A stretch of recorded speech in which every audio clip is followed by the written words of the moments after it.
So, hello, good evening, and welcome to Said I Could Watch It 1992 Ghost Watch, starring Michael Parkinson.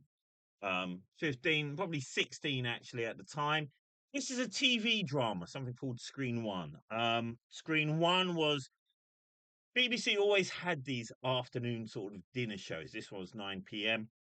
It's sort of when they try to make their own creative one-shot stories as a way to compete with just going down to Blockbuster, Viva la Différence. For those who would be too young to even know what I'm talking about, yes, Tom Yodel, thank you for the bits and like and subscribe. It's ostensibly a live broadcast outside of a suburban home. A family, a single mum, and her two daughters have been plagued by various supernatural creatures. The council house they're in has a variety of events in terms of its history, most of which has been experienced, particularly by the elder daughter. In order to add a certain gravitas and entertainment to it all, a live camera crew has been sent in. Sarah Green, children's TV and slight heartthrob, Charlie Bond, yeah, let's state the obvious, to talk to the family and overnight on this Halloween, see if anything supernatural could occur. Meanwhile, back at the studio, Sarah Green's husband, Mike Smith, and Michael Parkinson will be discussing these matters with both the public and the professionals within the location. In order to keep a bit of levity to these otherwise dark and rather somber stories, there's of course Craig Charles, our roving reporter, the man on the street himself, just doing the Vox Pops bits and seeing what's going on outside.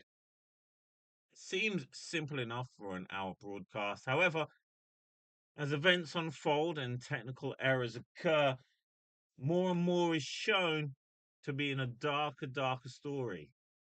Could this just be a hoax of teenage kids feeling lonely in a single family council home? Or could this be the work of indeed Mr. Pipes himself, who's created a national level seance that could really see ramifications across the country? It's like really can't stress Ghostwatch. I was 16, it was Halloween. Mum was out, dad was out. I was not aware of Screen One. I just knew that this was on. I was watching it purely because I knew the people involved in it. I wasn't that sure about whether or not it was real or not real. I kind of knew, but being a very imaginative guy, being slightly boozy at the time, and being massive fans of Craig Charles, Sarah Green, and Mike Smith, it was totally plausible. You've got to recognize that at this point, these are all people I've grown up with since the age of about 11 or 12, arguably from the age of 8. So TV celebs at this point, they are your neighbors, they are your friends. You let them into your house every day. The familiarity you have with someone like Craig really, really sells it more than any acting needs to. And watching it again now, I will emphasize that at the time I was alone in the house. I really wasn't sure what I was watching. The denouement at the end is I I was already bought in. By the time it goes absolute banjacks, I totally bought into what I was watching.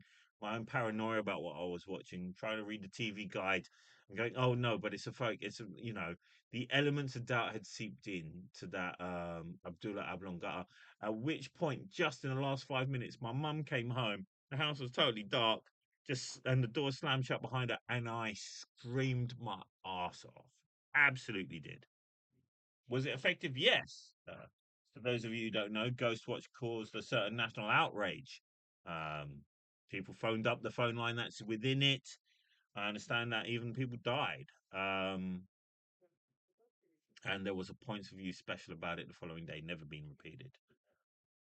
Watching it now, I can totally see the impact that it's had on the paranormal activities, all those elements. But the stuff that I didn't understand at the time was a classroom. This is a council house.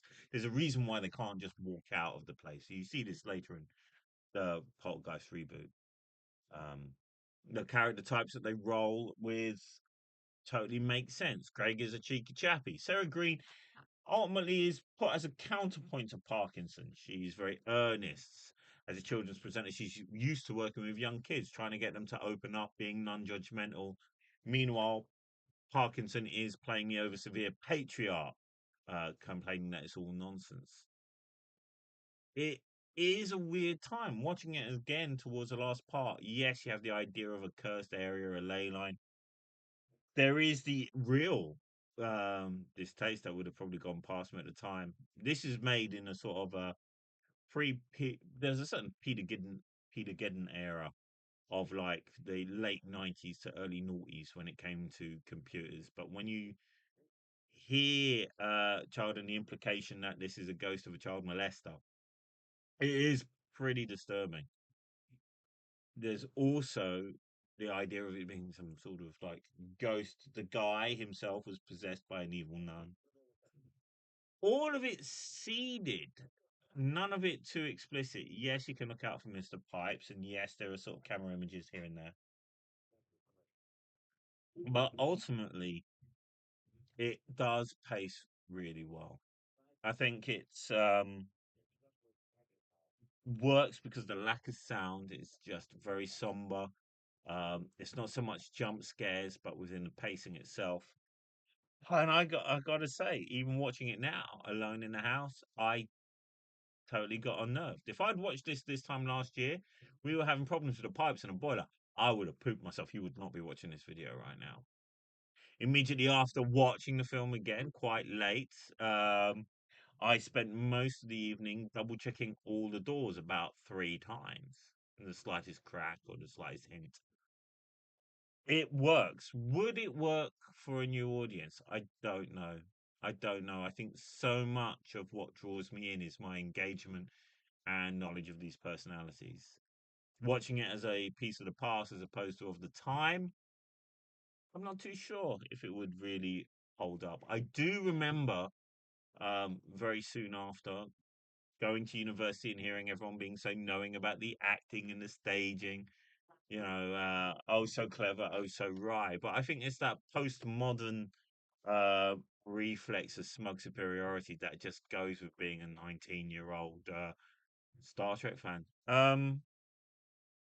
Is it worth a watch? I would say so. There's red herrings in it as much as there is real activities. I think you can see the template. Anyone who's enjoyed Inside Number Nine, to Ghost Stories, to you know, and let's be frank, the internet has allowed a lot of this stuff to grow up even further than before. My family background definitely played a factor in terms of mum wasn't a practicing Catholic, but she was religious. Dad being a Hindu, is a bit more officious about these things. But the thing that really, while I was watching it now, was Psychopped. For those of you who don't know, there's a whole sort of barrage within this, the idea of whether or not you could be a paranormal professor or a professional ghost debunker. This was originally set up by James the Amazing Randy, who is no longer with us. The Committee of Scientific Investigations into Causes of the Paranormal. My brother himself was a subscriber to the Skeptical Inquirer, and I would read it now and again, and it does actually bring those elements in. Um, that 90s X-Filian elements are there as it existed in that day and age. I do think that we live now in anything if more ambiguous times, which make such, you'd think actually watching this now, I don't think about how easily we were fooled. I don't think that we were um, easily manipulated. I just think that the reason it was such a cornerstone culturally for the UK in the 90s is because how um, out of the blue this was. Now we're looking at an everyday miracle of a TV on our phones and augmented reality before we even bring in AI, illusions, Photoshop, and anything else. And I do ask myself, Were we more naive then by being shocked and being outraged or being scared of what was put in front of us? Or are we just dumber now because we are blithely accepting without any shock, without any outrage? Have we become so conditionally numb to these stories that we now will accept ghosts and aliens over just food and shelter? Because if we have, I think that is really the biggest horror that society needs to think about.